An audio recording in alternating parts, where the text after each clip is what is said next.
Welcome to the New Books Network. Welcome to New Books in History, a channel on the New Books Network. I'm your host, Michael Vann of Sacramento State University's Department of History. Today, I'm doing another Don't Tell Marshall episode, where I break the Prime Directive and chat with guests about a podcast, not a book. But hey, at least this time it's a solid history podcast about the 30 Years' War. So let's hope Marshall doesn't defenestrate me. I'm going to apologize now for all the dumb 30 Years' War jokes. My guests are Chris Wade and Matt Christman, both of Chapo Trap House fame. And we're going to discuss Hell on Earth, their 10-part episode on 10 episode series on the 30 Years' War. Chris Wade is a podcast producer who produces Chapo Trap House, Hell of Presidents, and Introducing, and Infinite Cast. He's also produced and directed short films, music festivals, and many years ago, written for Slate.com. Chris, welcome to New Books in History. Hey, thanks for having me. Glad to be here. Yeah. And Matt Christman is our returning champion, as I got to chat with him twice previously on this podcast with episodes on the Chapo Guide to Revolution and on his podcast series, Hinge Points, about crucial turning points in history. He's most well known for his work on the Chapo Trap House podcast, but he's done a number of these series on series of history podcasts, as well as his almost daily grill stream in which he muses about history, Marxist theory, and all sorts of fun stuff. Matt, welcome back to I did it again.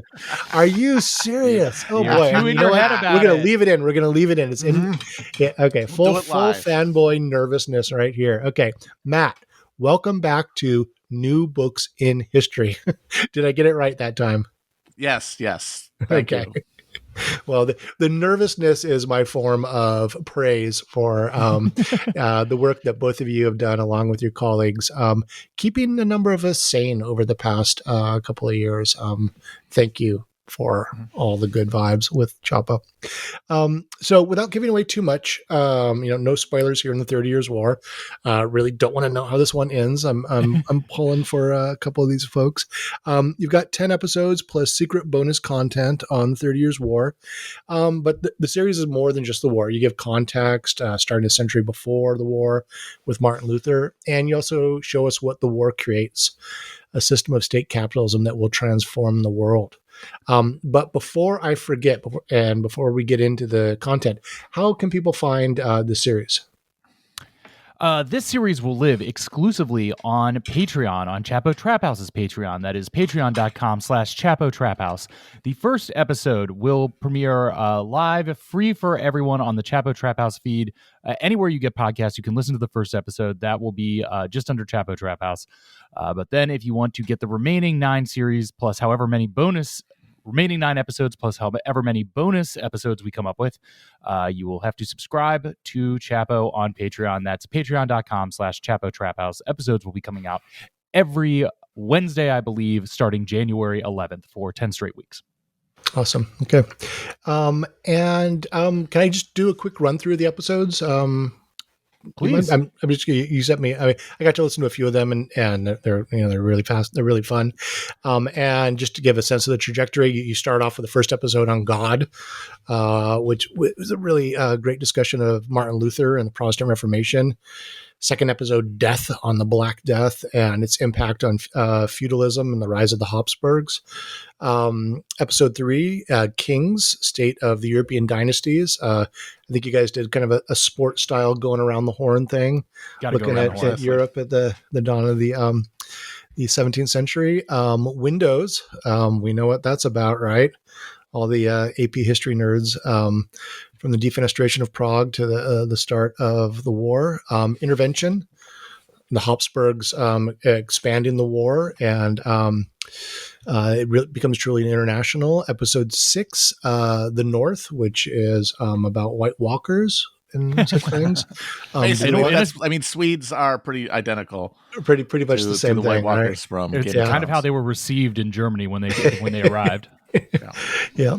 And then Hell, which I was one of the later ones I got to listen to, which is that point of complete stalemate and the absolute horrors of the 30 Years' War. Why I think maybe so many high school kids get into the 30 Years' War in 10th grade or whenever they cover it these days. It's very metal.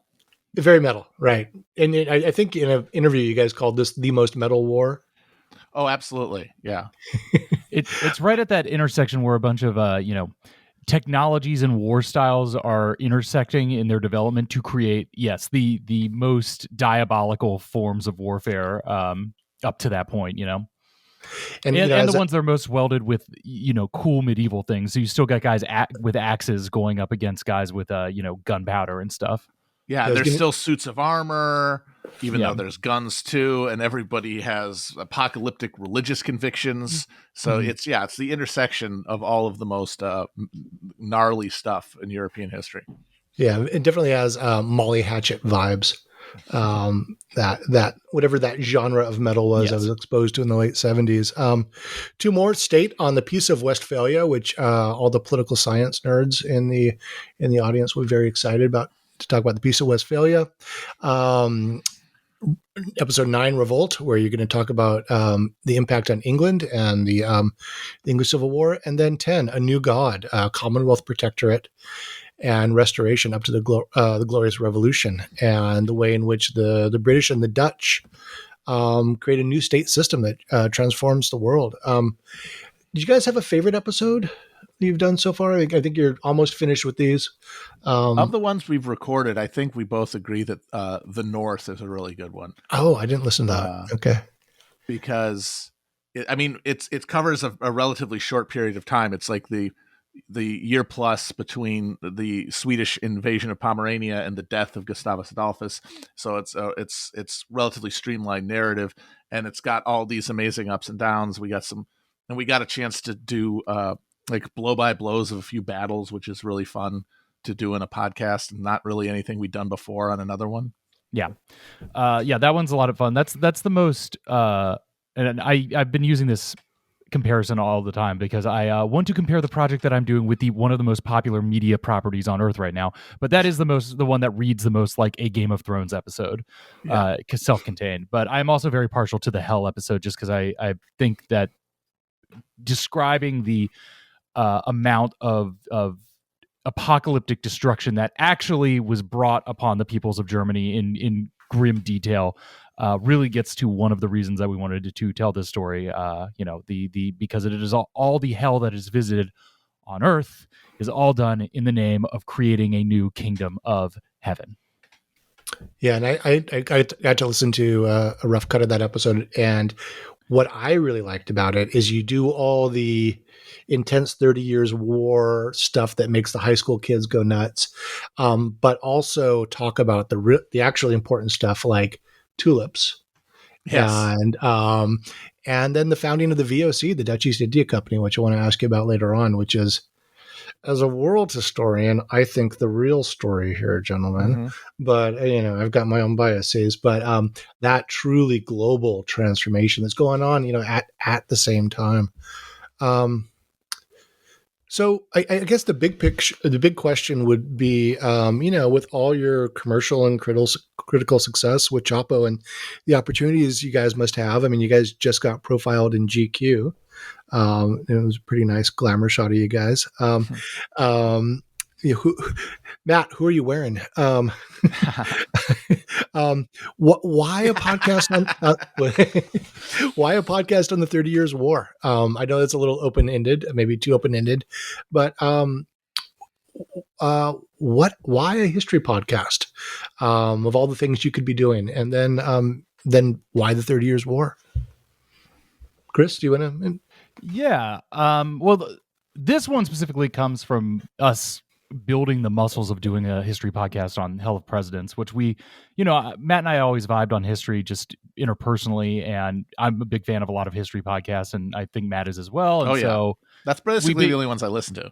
Yeah, exactly. So we basically just got an opportunity that landed in front of us to say, hey, do you want to do some extra podcasts? And that, like, the idea of doing something in history, something more long form with Matt just seemed obvious. We came up with the president's thing because was one of the most obvious, one of the things that we've talked about the most, especially, because we were on the presidential trail was like at the height of the 2020 election when we really conceived of that thing. So that was obvious. And then about halfway through doing that series, and I think we've told the story on other pods, but basically when I have trouble sleeping, I just pick really long Wikipedia pages that I know that I can spend like a half hour reading and not get to the bottom of and then fall asleep. And I pulled up the 30 Years War one just because it was on my mind for some reason and started reading it. And then suddenly a lot of things started clicking that, oh, this isn't just, a random obscure war that you have to learn about for AP Euro. This is something that hits on a lot of things that Matt had been talking about on his vlogs that we touch on in the show. The kind of the development of Protestant mindset, the climate change incident, a financial collapse, the loss of legitimacy of ruling institutions. All these things were kind of bubbling up in here. Plus, it's just a big, as we've said, gnarly story to sink our teeth into. So I brought it up to Matt, and Matt started thinking, and I don't know if you want to take it from here. Yeah, because it had not been, I would not have come on my own for sure. Chris suggested it, and it immediately struck me as something that'd be really fun because it is, for one thing, it's this, it is kind of a space that hasn't really been filled. There hasn't been, to my knowledge, a really thorough examination of this period. Patrick Wyman did a great pod series for Tides of History about the early modern period, but he stopped at the Siege of Malta. Apparently he was going to go to the War of the 30 Years War, but he just got sick of it by that point. He was like, I don't want to do this for another 2 years. I want to do something else. So that left kind of an opportunity. And then the more, looking into it, you just see snapping into focus all of these historical resonances to the current moment. And you are able to sketch out sort of, history in like the broad amplitudes, the longue durée, and how I started getting excited about how we could turn that into a narrative that had like a really fun, back and forth and that dealt with the kind of stuff that's just fun to listen to, like battles and defenestrations and witch burnings, while also connecting it to a bigger story that wouldn't just make sense of capitalism's birth, but also the kind of demise that we're living in right now. Yeah, and it's that crucial transition point in history. I mean, it's capitalism's birth and the death throes of the feudal system, and it's this key turning point. So you mentioned the Tides of History podcast. So who are some of your other influences? Like, who do you listen to or who do you read? And you say, I want to do that. Like, I mean, what are your models or influences? Well, I'll say that Dan Carlin was one of the first podcasts that I listened to. It like followed from episode to episode, and really, it was a guy that really helped get me into podcasts. So definitely Carlin, and I do think he's like a fantastic audio history storyteller. I mean, his voice is even down to like his voice's phrasing, his syntax. He is considered the GOAT, as many would say. But then from there, I got into Mike Duncan's Revolutions, I think on the second series that he was doing. And I've been following that show since its beginning. And he just published last Sunday his last episode of Revolutions after doing it for 7 or 8 years. And that has just been a joy and a pleasure to follow all the way through. And the way that he segments stories and processes them and divides big picture things down into individual narratives and kind of brings out characters has been something that I would aspire to get into the realm of with what we're doing here. So that series is over definitively. Like, he did the last one. Yeah. What was his last revolution? Russia. Oh, there's a few more after that. Yeah, he's talked about this, that he was like, he thought about going into the 21st century, but he's been doing it for 8 years and he wanted to move on. And he did. Yeah. It took him 2+ years just to cover Russia. Yeah. So he went into real granular detail there. I do not begrudge him stopping that. Yeah. I also enjoy the Mike Duncan. I listened to the History of Rome before the Revolutions one. I think I started listening to Revolutions and then I went back and listened to the History of Rome also. And in terms of books, one of them specifically about the 30 Years War that I read probably 10 years ago that helped me think that not only that this would be a good project, but also gave me an idea of a way to communicate history in a captivating way. Is C.V. Wedgwood's book, The 30 Years' War, which is still one of my favorite history books that I've ever read. And the intersection of topic and style really spoke to me there. Like how so? Can you go on about that? I mean, as an academic historian who we don't have as many people reading our books as people are listening to your podcast. What do we need to do? What do you think that really makes historical narrative more engaging for a wider audience? I mean, well, one thing that helps is just prose style.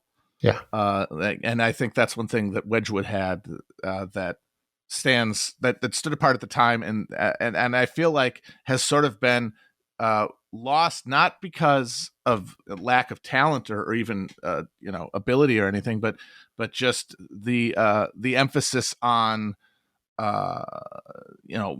finding a specific niche around which to build a career, and it doesn't really lend itself to the sort of risk taking that is necessary to try to communicate with a conscious attempt at a literary style, as opposed to trying to get across the ideas that you're focusing on. I think that's a really insightful critique. And so many academic historians are really trapped to the tenure cycle and have to write a certain way for university presses. And, for some, tenure committees, having someone present a book that's published with a popular press or trade press doesn't cut it. It needs to follow this sort of academic cookie cutter model. And I think that, has been a detriment to academic historians' wider reach. I think that's really insightful. How do you guys do your research for the series? Before we started recording, Chris was saying that you started reading about a year or so ago for this. I personally, we tried not to overlap too much. He read the Wedgwood again. Or I think for the first time. Yes, that was the first time I read the Wedgwood. And I read Peter Wilson's 30 Years' War book, which came out about 15 years ago. Europe's Tragedy, which is the doorstop with all of the details and without the style, but with the information. So that was sort of my baseline to just get the whole thing as much as possible. And then a few other, I kind of dropped deep depth charge, big histories to sort of be a foundation to then get more specific about. So I read that. I read Dearman McCullough's book on the Reformation, and Jeffrey Parker's book, Global Crisis, about the 17th century crisis. And then from there, I was looking more for stuff with primary sources, basically, to build an architecture of quotes and details to put around that. Yeah, the way you guys bring in voices from the documents is really great. I think maybe it was in the discussion of the witches, you were reading something that found that a really nice blending of the narrative with the voices. And what's up with all these 30 Years' War books being so big, like the 30 Years' War? Dude, Jeffrey Parker's fantastic book, which is more than just 30 Years' War. I just looked it up, and there's a new abridged version, and the abridged version is 600 and something pages. And Parker is, one of the greats, but good Lord, that book is so big. Well, that's one of the things that we encountered even doing this podcast to begin with, is that it truly is a Gordian knot of an event, because especially just the polity of the Holy Roman Empire is so complicated that to try to get a clear one sentence exploration of why is this thing like this, you find yourself feeling like you need to then write another 2 paragraphs to describe why the subject of that sentence is like that, and then another 2 paragraphs to describe why the verb of that sentence is like that, because it's so intermingled with all these different insanely complicated feudal structures that finding any kind of clarity in it is genuinely really difficult. And then you, at least for me, I end up second guessing myself of like, oh, am I cutting this too close to the bone? Am I trying for the purpose of clarity saying something that's inaccurate or something like that? So we as a side, we like a friend of ours, a designer friend, got in touch with us and was like, oh, hey, I heard you were doing this, and we're thinking maybe putting together like an online appendix, just like a reference map. He said it like, oh, like the map at the back of the book, and I am into your projects and I would like to help you with this. And we were like, okay, that's great. Are you sure you have the time for this? He's like, yeah, we're just putting together an interactive map. And every call we've had with him, he's like, it just devolves into being like, all right, so the Duchy of Baden-Durlach is different from the Duchy of, it's like, if that's contained. So do I make that nested within the Holy Roman Empire, or is that a separate? Yeah. Okay, so then how do we distinguish the Habsburg realm from the Holy Roman Empire? Well, what about the parts that are technically part of the Holy Roman Empire but are de jure independent, like Switzerland? It's a very densely layered lasagna. But the world really does need an accessible online interactive map of the Holy Roman Empire. I mean, you're going to get one with this show. Okay. Yeah. Do you guys run the script past anyone for like a peer review, fact checking? Like, what are you going for it? I mean, we put that in God's hands, basically. We're popular, podcasters. We're going to let the market decide. We're pretty confident that that everything we're saying is, on the is accurate to some degree. The stuff that isn't, up for factual debate is interpretation, and those are, that's kind of what we're bringing to it. And so we're kind of comfortable with letting the audience take from it what they will. Yeah, again, when we're trying to write this, I'm trying to make things as simple and clear on the factual basis as possible. And I mean, that's honestly the big challenge of my part of writing. I think we might get into how we divide labor a little bit later. But yeah, I try to just keep the amount of factual information in it as simple and clear and, easily checkable as possible, because I am checking everything that I put in, because the real thing that we're trying to get here is the interpretation, the story that we're trying to tell. And, that's why we are doing this podcast, to be like, we can look at a set of fairly verifiable facts from here, and through particularly Matt's genius of interpretation and theorizing, present a conclusion of why these things happen that we think is the interesting part of the story. And, at the end of Hell of Presidents and at the end of this, I, put a little bit of a disclaimer being like, look, this is just one way to look at the history. It is the way that makes sense to us, and because it makes so much sense to us, it's how we're trying to communicate it. But with every historical interpretation, it is, part of a tapestry of ways that can be looked at things, all with different levels of quote unquote accuracy. And the true truth is looking at it all the ways and judge it and taking your own conclusions. Yeah, and so I wanted to ask you about how you guys handled presenting the series. Hell of Presidents was a bit of the Matt Christman show, the Matt Christman magic. I say with a great deal of praise. I mean, you have a charismatic way of talking about the presidents in this history, and you guys did a thing where Chris would throw a question at you, Matt, and you'd sort of respond. I think you guys compared it to that cartoon with the dog professor and the earnest young inquisitive boy. Peabody and Sherman.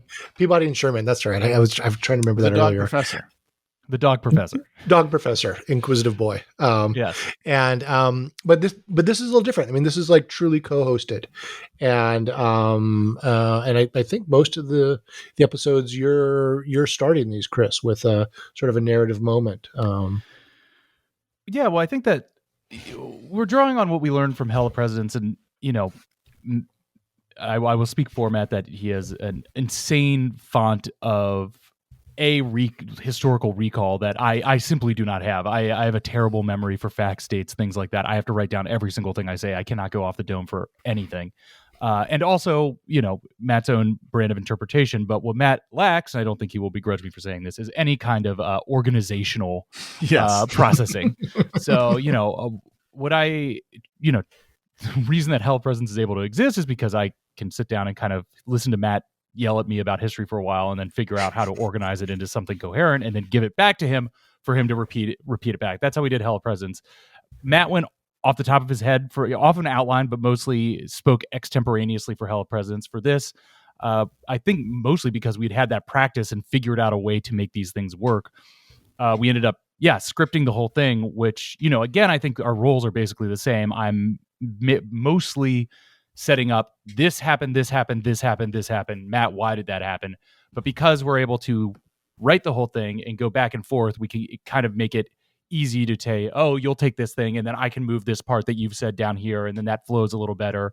And just from a podcast production standpoint, I think I also wanted to try to, keep it a little more even, so it wasn't like, Matt would be speaking at 3 or 4 pages at a time, just to keep the flow back and forth a little better, because I think that works. It's more comprehensible to a podcast audience than long monologues and then short questions. Yeah. And it reminds me of your buddies. I'm trying to blank on the podcast. They did Korea recently. Blowback. Yeah, yes. Where they have a really nice pattern of going back and forth, and the odd little audio clip, but not overwhelmed with the post production. Was that similar? I mean, sort of model it's the same sort of genre, and we divided up basically as Chris said, like he's providing a narrative architecture, and then I am providing this sort of interpretive structure that's threaded through it. But and I've been very much been enjoyed and been rewarded by having to actually sit down and put something down to fill it out beforehand, and to not sort of rely too heavily on just improvisation. And I felt like it's really strengthened it. I feel like we were able to get to some to create episodes that have like a coherent structure to them, and we've been able to get a little elliptical and I think maybe a little challenging with the way that we structure these episodes, where we're going back and forth in time, where we're introducing concepts that we're not going and events that we're not going to necessarily explicate until later. But my hope is that kind of friction makes it an even more engaging experience for people, because I do think that throughout the pieces do latch together. Yeah, so, Matt, I got a question for you. I mean, you have produced this incredible body of oral work, like with the Grill Stream and then the various podcasts. Do you write much? I have not. I've always been very hard. I've been very bad at writing. I'm one of those people who sits down, writes a sentence, and instead of just going through very quickly, I start seeing what's wrong with the sentence. I can't think of a thing that's better. I just sort of, I'm at the end of the day a feckless, lazy person. So it's always been hard for me to commit to seeing things written like that. One of the reasons that I was able to podcast is the ephemeral nature of it. And that kind of let me loose in a way that I have a hard time with writing. But this project has led me to write for the most I have in a long time, and it's been helpful. And hopefully I will be able to continue that. I have other ideas and projects we want to go on after this one, and I'm hoping to write more as a result of this experience. Did you write the inebriated? What is it? Inebriated past? Not inebriated historian. The inebriated past episodes. Those are mostly. I will go off of an outline. So I'll have certain lines and certain bits written down, but then the connective tissue is in the moment. But that might be changing too. After this, I've been toying with the idea of doing some one-off inebriated past episodes that would be all or mostly scripted. We'll see how that goes. Yeah, I'll also, I've really enjoyed those over the years. Yeah, I'm sorry, Chris, were you going to say something? I'll also just say that for myself as well, mutually writing or sharing a Google Doc where we're both filling in after each other is great motivation for me, because you can just basically I'll go in and see that Matt's written up to where I've gotten to, and I'll be like, damn, got to put more stuff in. So Matt has more stuff to go off of. And then it motivates me to get another few paragraphs in every single day. And then I think probably the same for Matt to, it's been a pleasure throughout this process to open up the doc and be like, oh, there's so much more stuff in here. I got to add more stuff to it. And that's one of the things that, as also a sluggish, unmotivated podcast person in general, has been one of the best ways to keep me plugging away at this thing and keep me on deadline the entire time. I really enjoy the work of mutual writing. And there have been several days when it's fun that we're like both in there at the same time, working at different parts of the script, and can kind of go back and forth and see what other people have referenced, or even like note each other in real time on the script.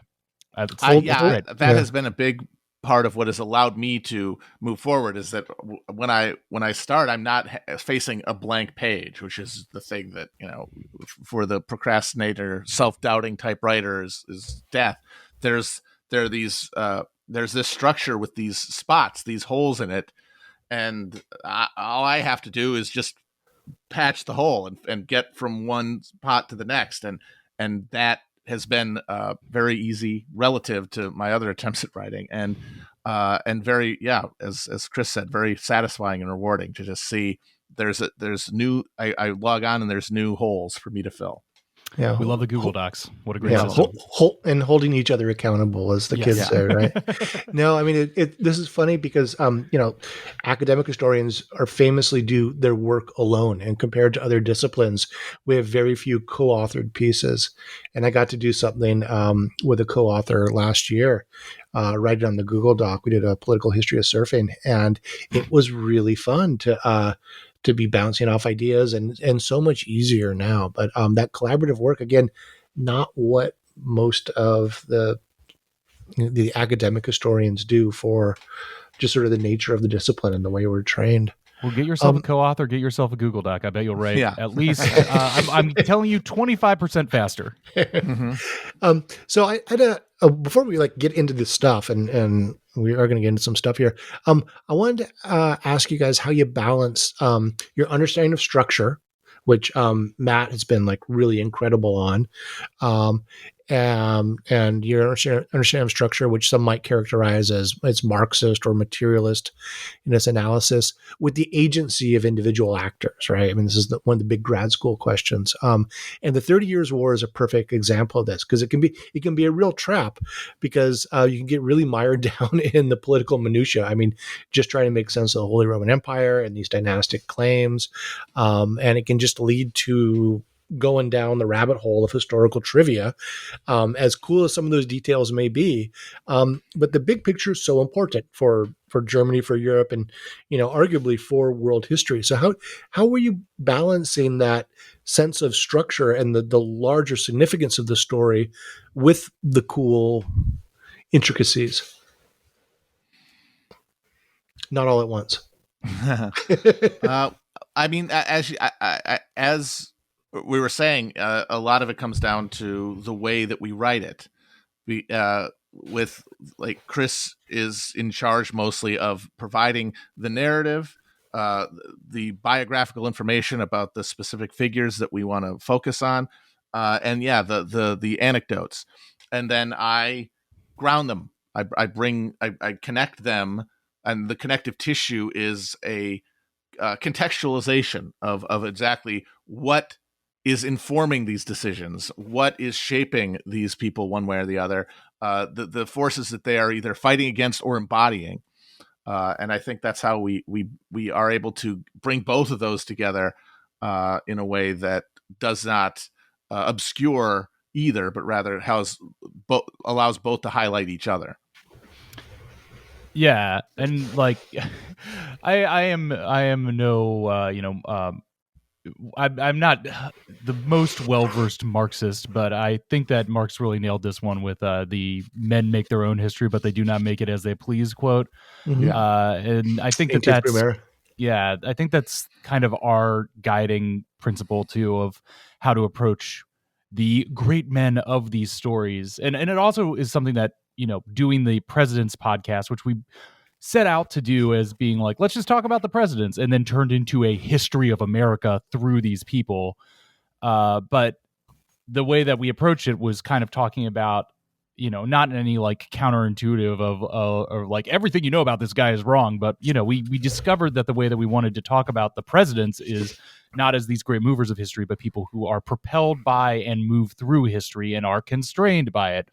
So we have gotten into the mode of talking about historical figures in a way of, yes, they can act, and their personalities, their upbringings, their ideologies affect the way that they act. But they are at all point constrained by the contingencies of history and what circumstances they find themselves and the forces of politics, society, economics that put those contingencies and constraints around them. So you do have to get into the personality of any individual person.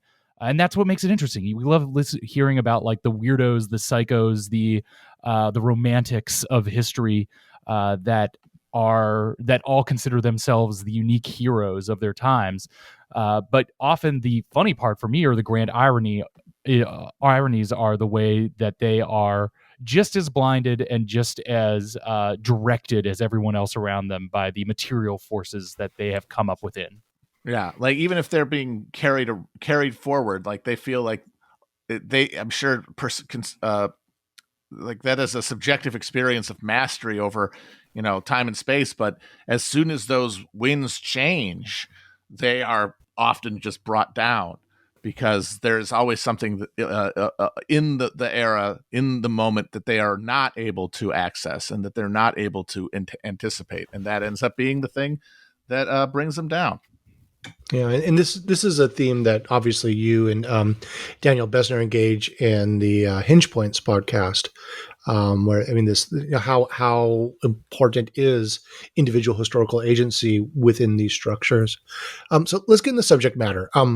Why on earth the 30 Years' War? What possible relevance does it have for the kids today?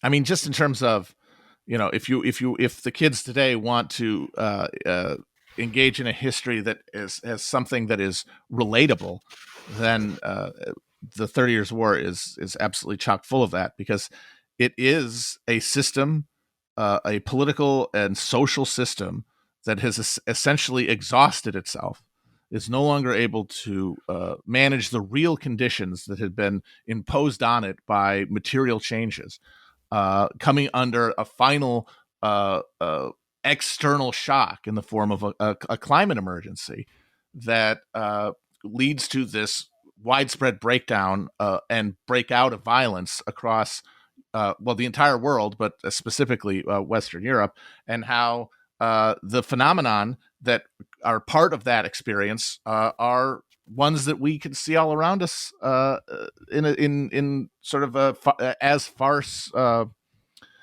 shadows Today. Yeah.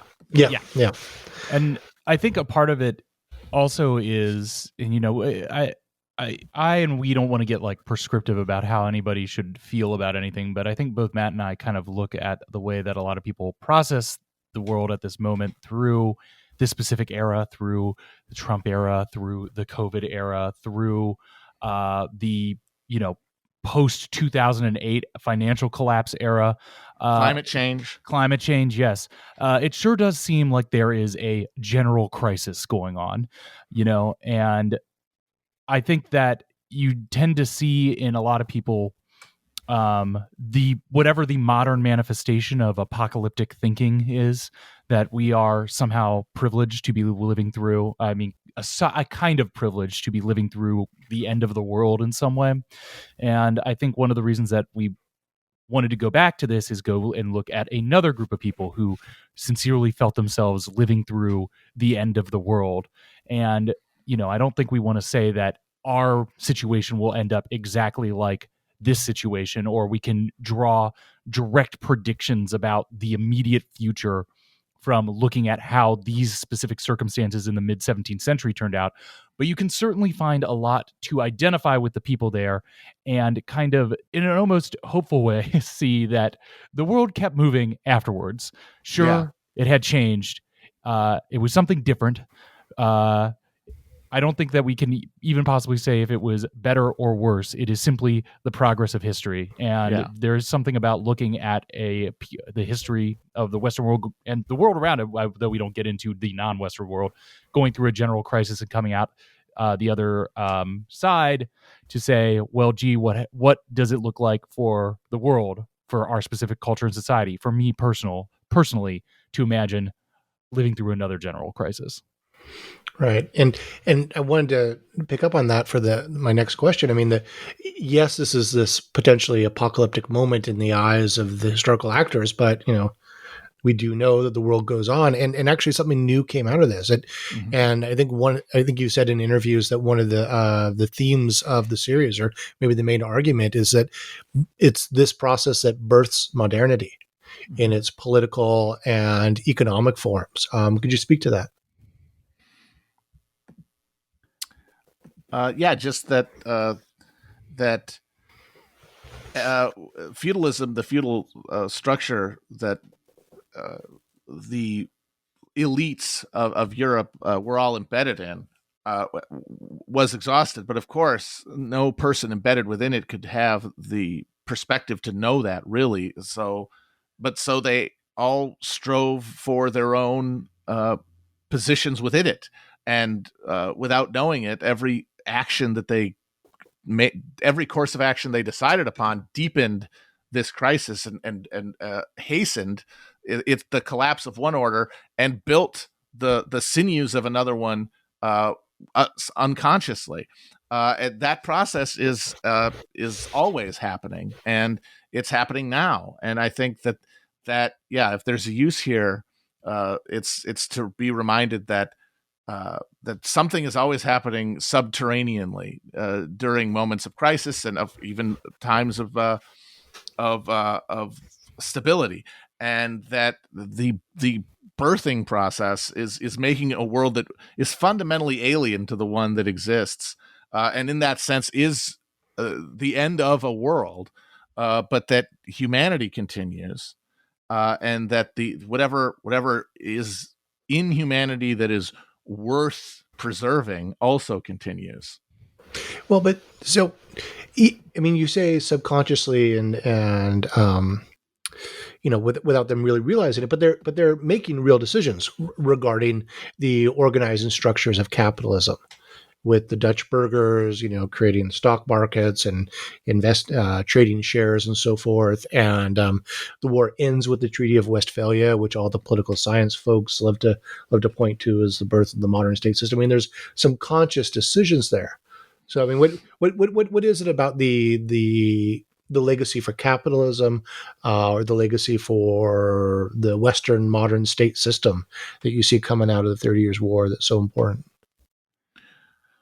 The things like the creation of the modern corporate entity is a big one. The acknowledgement that the era of a universal monarchy, the pretension of a universal monarchy that undergirded a lot of medieval statecraft had been extinguished, and that these European states would be in a competition with one another for resources. Their elites would be in competition internally over power, and then between powers over these resources, and that they were all thrust into the position of embracing technological changes, cultural changes like Calvinism, like the stock, like the corporate structure that could advance their state interests, and in the short term, that led to certain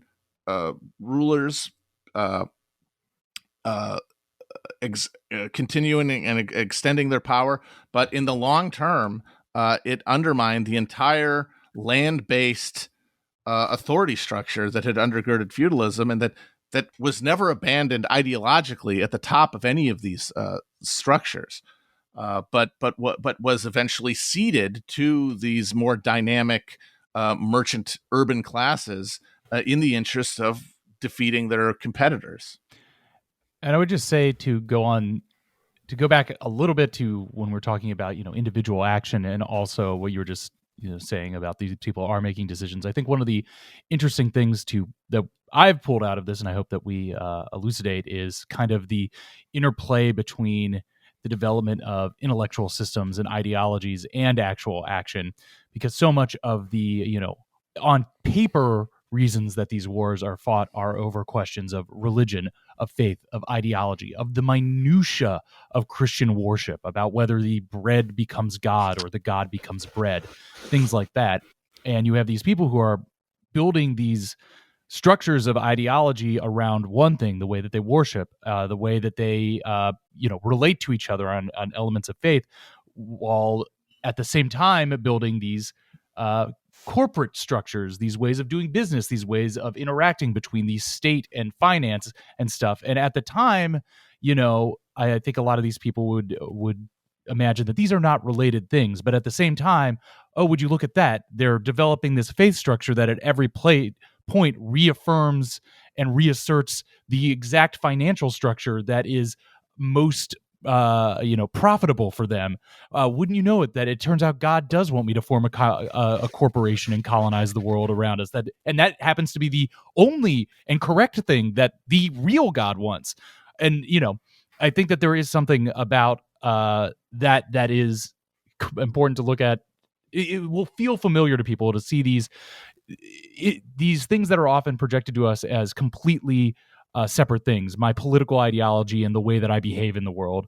It just so happens that they are perfectly in line at all times, and I think that that's a very familiar thing to look at, be it the Dutch burghers of 1630s Amsterdam, or your ruling classes today. And it really is this moment that does create modernity in so many facets. So getting into the stuff, I mean, who are some of your favorite characters from this history? I really enjoyed your opening discussion of Martin Luther, and you guys called him the original poster. Indeed, it never stops posting, right? No, he posted his way into a new reality. It's what we all dream to do, really. Yes. Is that, if we find ourselves in a acceptable situation, that just the sheer will of our posts will shift the world around us. And for most of us, it's too late to do that. But Luther was at the right time with the right technology and the right brain to make it happen. So he is fascinating. I also am a big fan of Wallenstein, who's another one of these prefigurative characters who's able to bring together so many of these innovations in military technology, and also financial technologies, and even agricultural innovations to lift himself up, but in the process become this paranoid sort of Nixonian figure who is only able to rely on astrology to chart his way through this otherwise illegible, fast-moving world around him.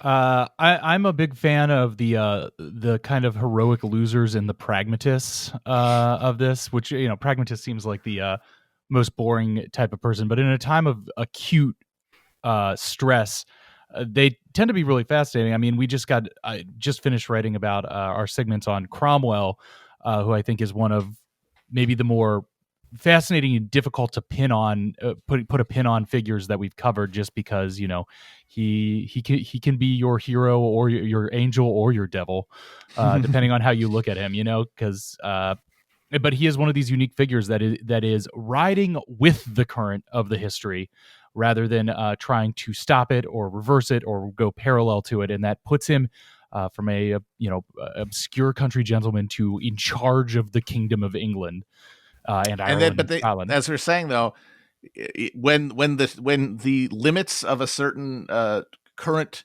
are found, he is not able through his own will to force history to keep going with him. He is instead pulled back down to earth, and that's the push and pull between these individual personalities and the broader structures that we like to emphasize.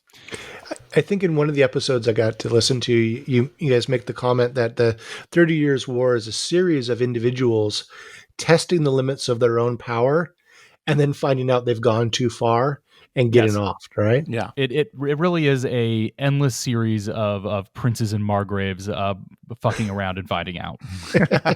Because it is your responsibility to see exactly how powerful you are. I mean, if you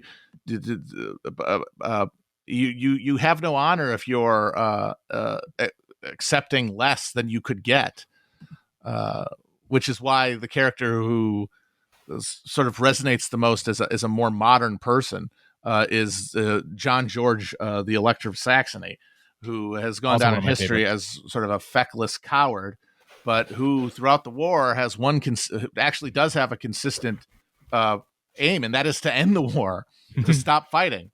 And that did not win him the respect of the warriors around him, but it's certainly something that is a modern person can look at sympathetically. Yeah. Was there anything you came across in your research that really surprised you about this history? Any aha moments? When I found out about I found it from reading the McCullough Reformation book, and then from there I was like, what? And then I went to read Francis Yates' Rosicrucian Enlightenment. The role of the Rosicrucian pamphlets in inspiring the messianic movement of the Elector Palatinate to claim the Bohemian crown. That was very surprising, and also one of those moments that just sent this like wave of like historical deja vu through me, and really highlighted the way that we're dealing with mass literacy reformatting the mind of the European subject, the way that our brains are being reformatted by the internet. Yeah, absolutely. I mean, the Rosicrucian story is fascinating, and then it's further permutations throughout history. I mean, there's a Rosicrucian complex in Silicon Valley, in the heart of Silicon Valley, with all these big Egyptian structures. Like they have a pyramid and a sphinx.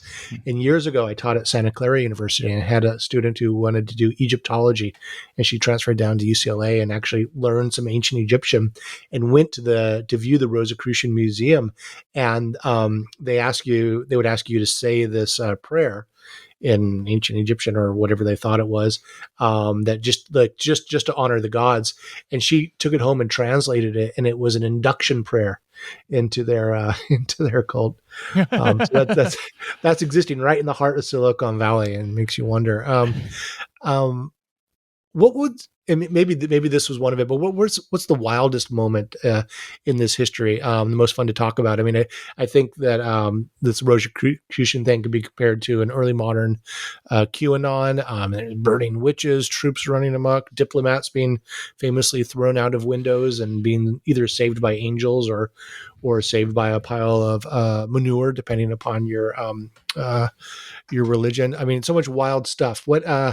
What's the most, Chris? What's the most fun story here?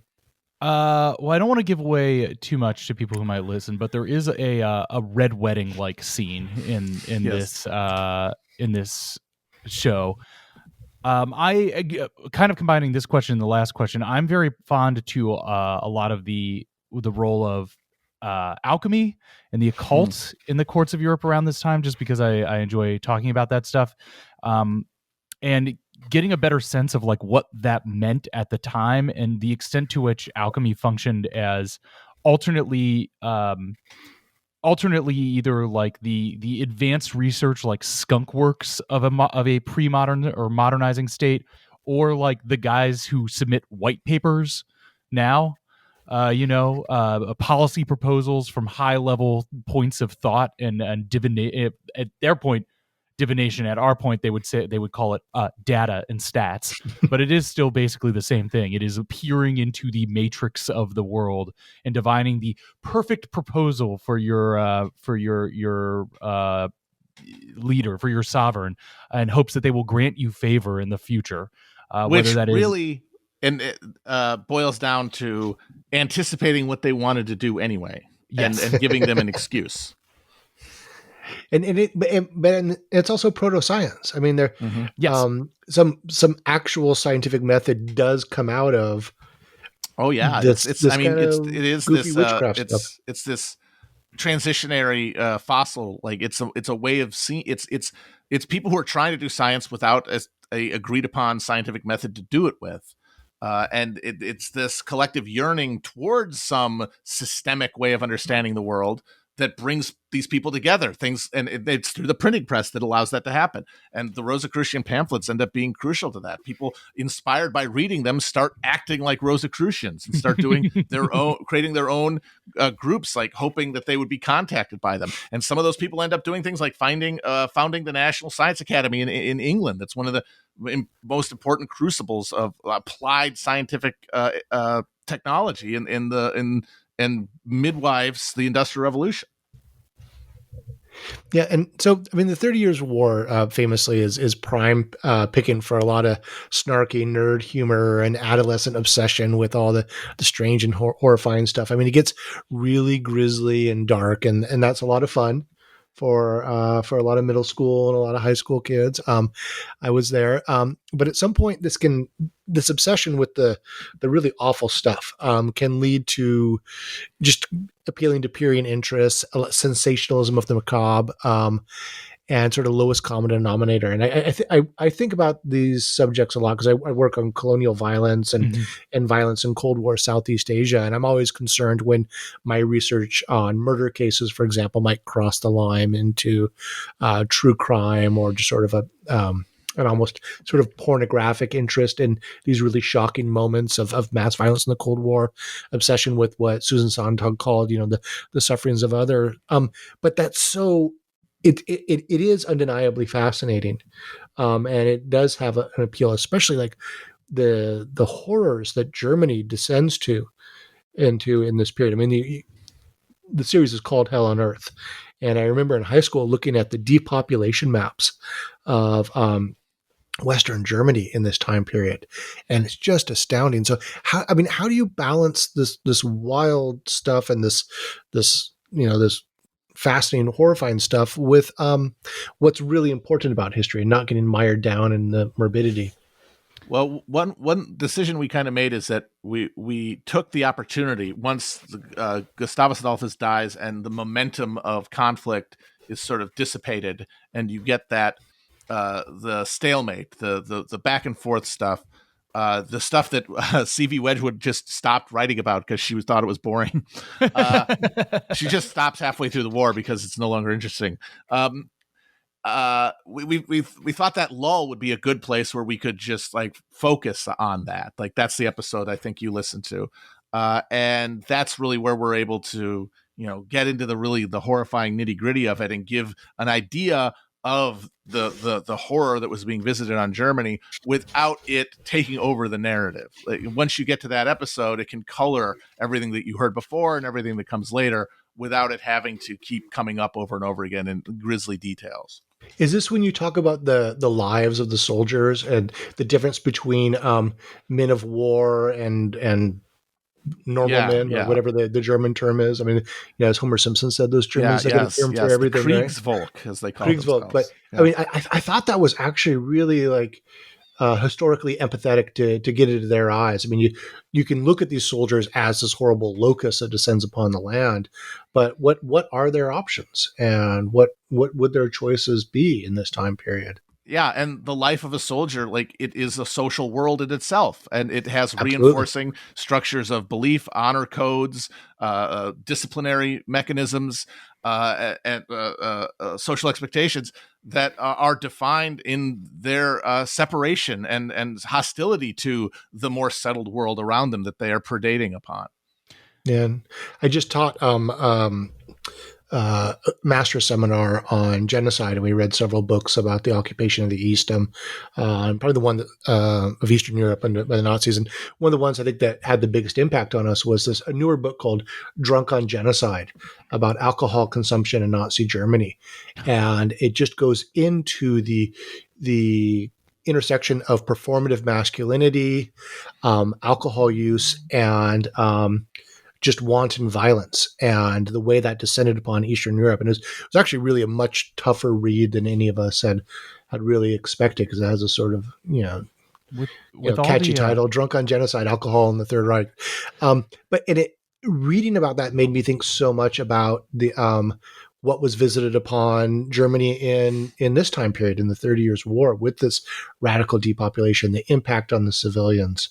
I mean, it really is. And it takes generations, centuries for some parts of Germany to recover from this, right? Yes, I think from some of the stuff that I read, like even by the 1800s, there were places that were just getting back to their pre-30 Years' War level. Yeah. I would also just say about the violence and the the purient stuff that to me, trying to be a producer of a podcast, that I hope functions both as a work of history and as a piece of entertainment.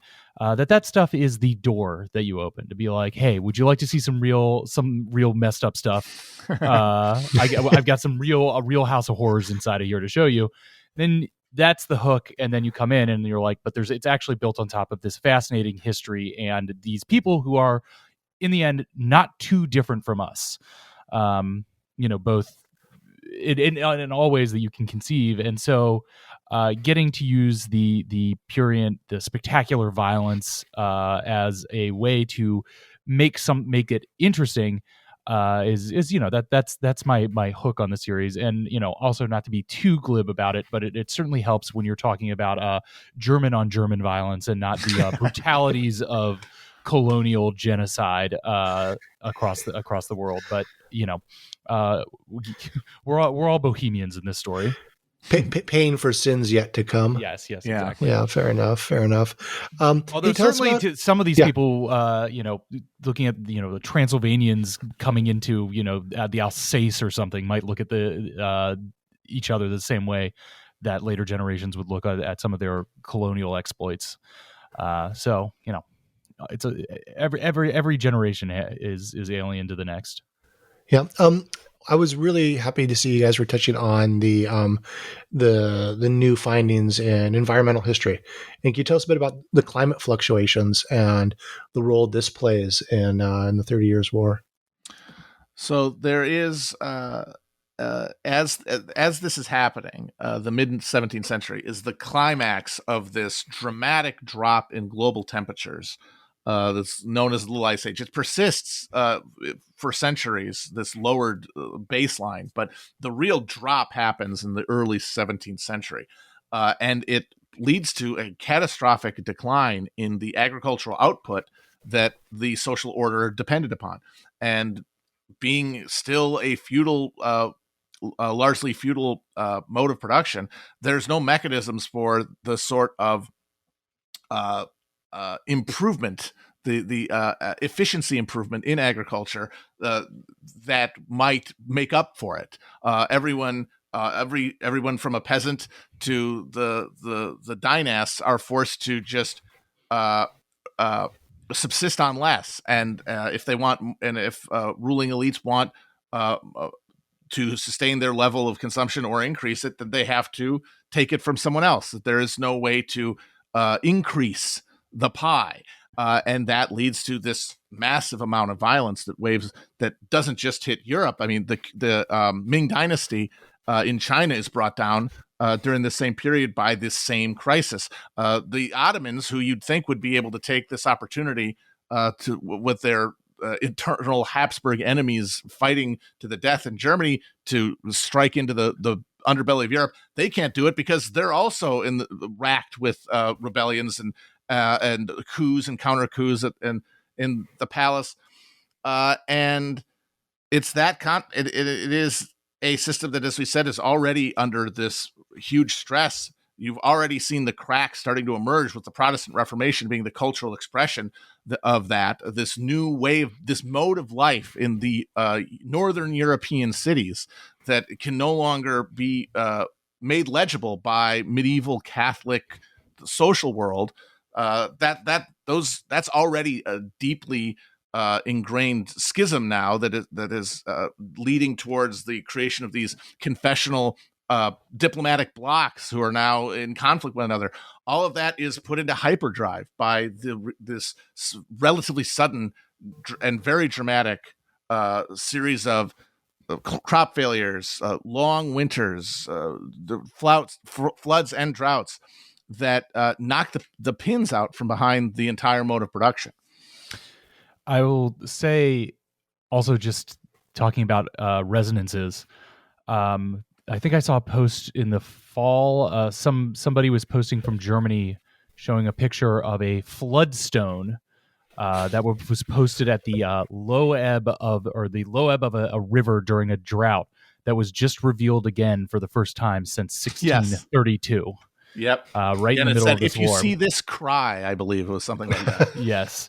And also, I've seen this argument, or I've seen this posited, and I think Matt relayed this to me, just, talking about this period of climate change, that there are a lot of causes. People still speculate on what it is. There's a diminishing of sunspots. The sun literally got dimmed, in this time.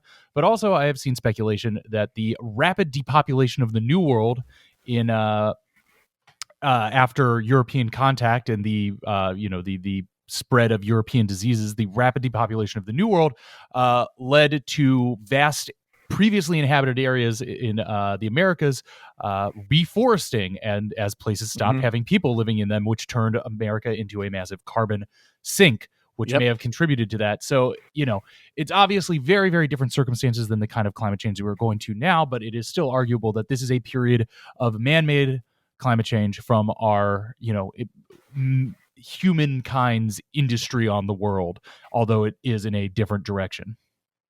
Yeah, and if I don't know if you've seen the book on Tambora, the volcano in Indonesia that blew in 1815. Gillen Darcy Wood has a fantastic book about Tambora that charts around the world all the different impacts, from Mary Shelley, writing Frankenstein, to peasants in Kunming turning to opium production, to fluctuations in currents in the Bay of Bengal leading to a transformation in the cholera bacillus in 1817 that leads to the form of cholera that we all know and love today, that's been with us through like 7 pandemics now.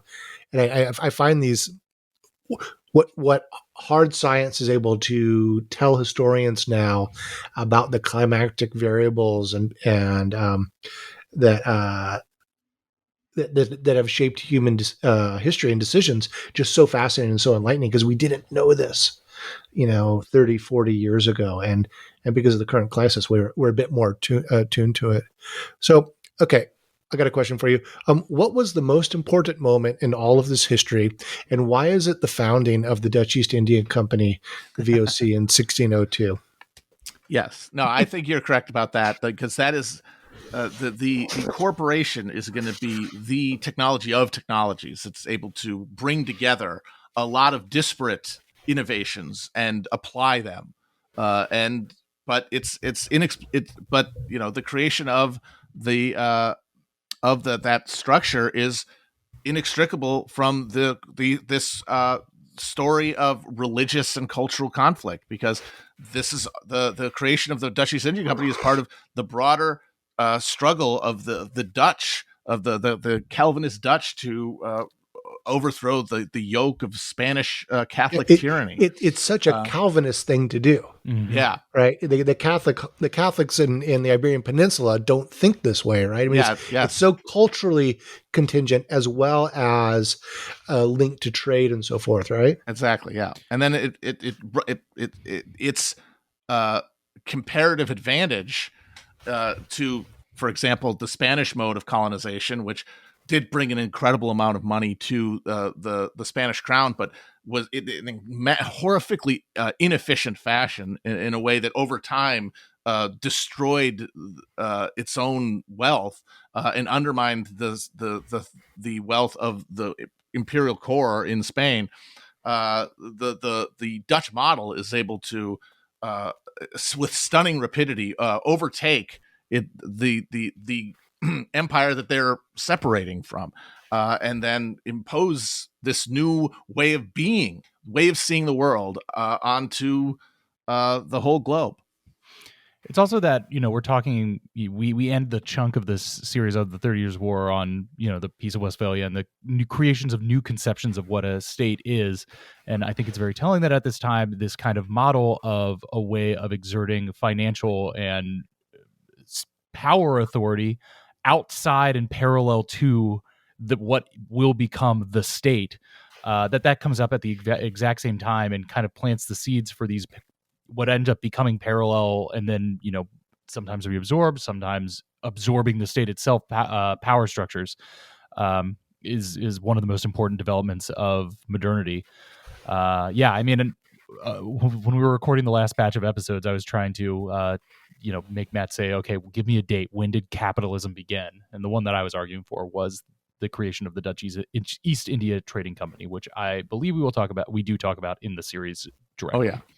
Yeah, no, and you are 100% correct. And we had a big battle in my department a couple of years ago trying to put years on the world history surveys, and I was arguing for 1602, which I lost. They just went with 1500. We do end the series though with the Glorious Revolution, because 1688 is sort of the political spawning, I think, because it's when it's when a state emerges that's able to take those things and use them most effectively. Like, because the very creation of the Dutch East India Company, it ends up creating structures that make the Dutch apogee relatively short. It creates these generational ties between corporate ownership and the handful of families that began the company, that undermines the Dutch ability to compete against the rising power of England. And then it is essentially the leveraged buyout of the Dutch of the English monarchy that finally synthesizes all of this into a political form that can finally dominate the globe. Yeah, and geography plays a role there. I mean, England has the benefits of being on the periphery with easy access to the ghost acres of the New World, and then as we move forward a little bit, happens to have the coal and the iron. The coal, they're really in the Goldilocks zone there for everything that is going to come together. And like the fact that they were on the periphery for so long is crucial to it, because they become the archetypal sort of striving middle class state among the states of Europe. The one motivated most to try to take these chances and to struggle because of their precarious position between these greater powers for so long. Yeah. So you've both been really generous with your time, but I got two questions before I let you go. These are the new books debriefing questions. First, maybe starting with Matt, can you suggest two books for our audience? You mentioned a couple, two books for our audience. Okay. One that I really like, and I really enjoy the way that it's structured.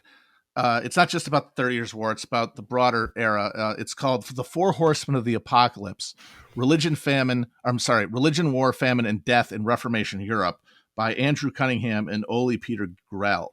And it is divided into 4 chapters corresponding to the Four Horsemen of the Apocalypse. And it talks about how this era, roughly from 1517 to 1648, is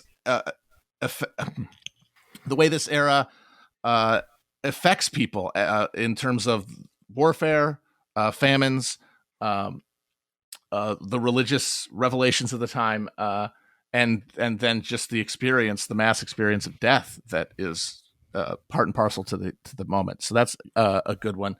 Another broader history that's good if you want something that kind of gets the entire era and links everything together and has like the 30 Years' War as a part of it, is a book called Christendom Destroyed, Europe from 1517 to 1648 by Mark Greengrass. That's a really good survey of the era. Chris, any suggestions? Yeah. I'll do one that we both read for this that I think we both recommend. It is a book called Brand Luther by Andrew Pettigrew, which is, I think... Brand Luther? Brand Luther. which I think maybe is slightly on the side of pop history, but it's a lot of really good information in there, and it tracks it's basically a biography of Luther's life, but specifically oriented around the development of the printing industry, specifically around Luther, and how they could not exist without each other, but also gets into how Luther, in addition to one of the many things he was one of the first guys to be a brand manager. That it's not just how he was writing, but it was how he was supervising printing, how he was supervising distribution, how he's supervising art for all these things. That it both elucidates all the things about his life and his specific writing and the history around him that made him a singular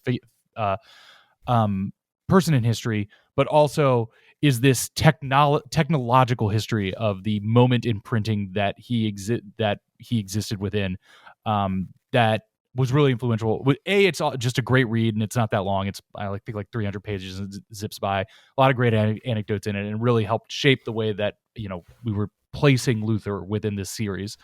And if you're like me, it'll make you fall in love with that ornery, argumentative monk. And then the other one, I haven't quite finished this yet, but I've read a lot of it, and I've been pulling little chunks of it to color some of the stuff we've been writing. But The Adventures of Simplicius Simplicissimus, which is the German Don Quixote. Yeah, which is by Grimoald Alzen. It is a novel from a little after the 30 Years' War. I think 1660s, 1670s he wrote it, but it is like German Forrest Gump.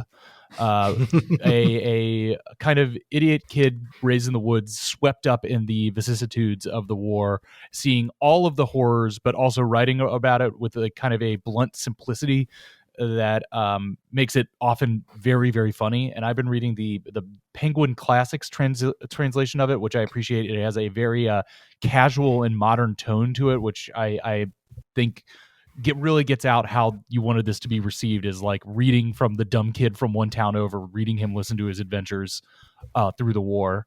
It's good, it's funny, it's a really easy read, and I think it gives you a lot of the sense of what the war would have been like to the people who were just living in Germany at that time.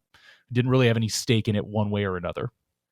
Okay, and Chris, what are you working on now? What can we hope to see from you next? God, I'm really just hoping on finishing this and then taking her easy. I'll be practicing my DJ skills after this, and hope to go out and do some club sets once I get better at it after this. I do have an idea for Matt and I's another history podcast that we can do that I won't say what it is, because who knows if we ever do it. I need to take at least a year off doing one of these, but I would like to maybe one day finish a trilogy of these history podcasts. At least I will say that it is much more modern, more in the 21st century if we end up doing this idea, and is kind of more cultural than political, though it would be welded as always to Matt's innate and genius understanding of how structural conditions and material conditions shape the world around us. Yeah. And are you still doing new episodes of and Introducing? Oh God, yes, I can talk about that stuff too. I do And Introducing with my wife Molly. That's a podcast about words about music, about books about music. We on a typical, like our classic episodes, we'll read an artist's memoir and talk about it. We've been kind of dark this year, only releasing episodes intermittently, but we've got at least 3 planned on the books for the first few months of next year. That's where you can get podcasts anywhere. We're reading the Bono book. Bono's got a book out that's, like, according to Molly, about half music and half him hanging out with rich philanthropists. So there are a lot of people in the flight logs that Bono runs into there, but not Bono himself. That sounds really painful. She says it's really good. We'll have fun with it. So that's anywhere you get podcasts at And Introducing. And if you're a real bookhead, Molly and I had a quarantine project that is still ongoing. That is a completely unedited, off the top of our domes podcast reading of Infinite Jest called Infinite Cast, where she just reads me a 20 to 30 minute segment, and then we talk about it each episode. And we are almost done with the book. We are within like 120 pages. How do you guys handle the footnotes? We just go straight to them and read them and then come back. Because some of those footnotes are chapter length. Yeah, we have our longest episode is the hour 20 episode where we're just reading the filmography of James and Cadenza. It's one of my favorite ones. It's quite entertaining. Yeah, the filmography. I remember that. Yeah. Matt, what are you working on? Not in, yeah. We're finishing this up. After that, yeah, I'm probably gonna want to try to hit the ground, take this writing energy, and try to put something together for a maybe 1 or 2 episode series for Inebriated Past for Chapo. I've been teasing doing the Spanish Civil War for a while, and I might go into that. I've really enjoyed those episodes. I remember years ago you did one on fascism that I think was when my wife first turned me on to Chapo and really got me hooked. That was an old one. And you're also putting out episodes of Hinge Points. Yeah. We have, I think, a couple more left in the chamber. No, Hinge Points is done for now. Right. Yeah. Okay. Yeah. We'll probably do the third season later in the year in 2023. I mean, the real answer is both of us. We are still working on Chapo, 2 episodes every week. Show. It's that's still what I think we both try to make. Our main thing. We try to keep the Chapo as good as it can possibly be. We both still love doing the show, and that will continue forever.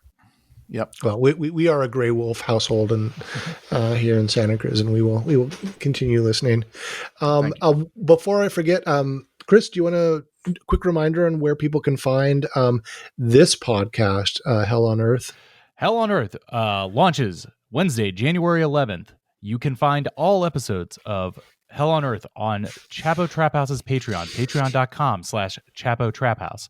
You can subscribe for as low as I think $4.70 a month, or we are offering yearly subscriptions now for something like $54. You can save about 10% of a year if you on a year if you subscribe to Chapo Trap House's Patreon for a year, but they will all be paywall. Other than the first episode, they will all be paywalled, unfortunately, behind Chapo Trap House's Patreon. But you can subscribe there, get all that content. Fine with me if you just stick around while we're doing Hell on Earth. You can go back and find all of Matt's history episodes, most of which are on Patreon. Most of the Hinge Points episodes about history are on Patreon. There's a lot of good stuff for you if you want to stop by, hoover up all the history content, and then, hey, stick around. Maybe you like Chapo Trap House itself. I'll tell you, it's a funny show. It's all right. Chris and Matt, thank you so much for chatting with me today. Yeah, thank you so much for having us. Yeah. So this has been a conversation with Chris Wade and Matt Christman about their podcast, Hell on Earth, The 30 Years' War. I'm Michael Vann of Sacramento State University, and this has been an episode of New Books in History, a channel on the New Books Network. Thank you for listening.